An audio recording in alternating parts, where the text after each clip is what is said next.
Hi friends, అందరూ నమస్కారం. ఉత్తర Korea నియంత అయినటువంటి కిమ్ జాంగ్ మరోసారి తన కఠినత్వాన్ని ప్రదర్శించారు.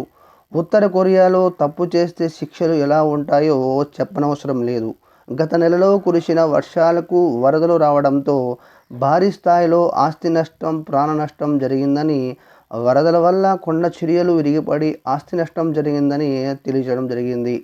పై అన్ని నష్టాలను నియంత్రించడంలో అధికారులు విఫలమయ్యారని 30 మంది ప్రభుత్వ అధికారులకు మరణశిక్ష విధించినట్లు తెలిసింది.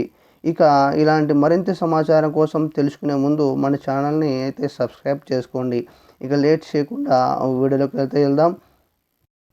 ఉత్తర కొరియా అధ్యక్షుడు కిమ్ జాంగ్ గారు మరోసారి తన నియంత పరిపాలనలో మరో అరాచకం అయితే వెలుగు చేసింది. ఆ దేశ ప్రజలకు కఠినమైన ఆంక్షలు విధించేదే కాక చిన్న తప్పిదాలకే ఘోరమైన శిక్షలు విధించే ఆయన ఈసారి అధికారులపై ఉక్కుపాదం మోపారు.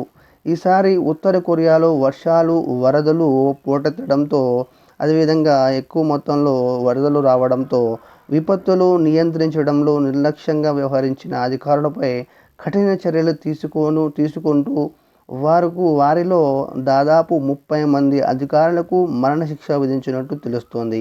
మరణశిక్ష విధించిన 30 మందిలోని వారు వరద సమయంలో బాధితులకు సహాయం చేయడంలో అలసత్వం వహించడంతో పాటు అవినీతికి పాల్పడ్డారని ఆరోపణలైతే ఉన్నాయి. అందువలనే వారికి కఠినమైన ఈ యొక్క శిక్షలను కొరియా అధిపతి అయిన కిమ్ జాంగ్ గారు మరణశిక్ష విధించారని కథనాలైతే వచ్చాయి. సో దీనిపై మీ యొక్క అభిప్రాయాన్ని కామెంట్ ద్వారా అయితే తెలియజేయండి. ఈ వీడియో కానీ మీకు నచ్చినట్లయితే వెంటనే ఒక చిన్న లైక్ చేయండి. ఇలాంటి మరింత సమాచారం కోసం మన ఛానల్ని అయితే సబ్స్క్రైబ్ చేసుకోండి. థ్యాంక్ యూ ఫర్ వాచింగ్ అండి. నెక్స్ట్ వీడియోలో మళ్ళీ కలుద్దాం. అంతవరకు నమస్కారం.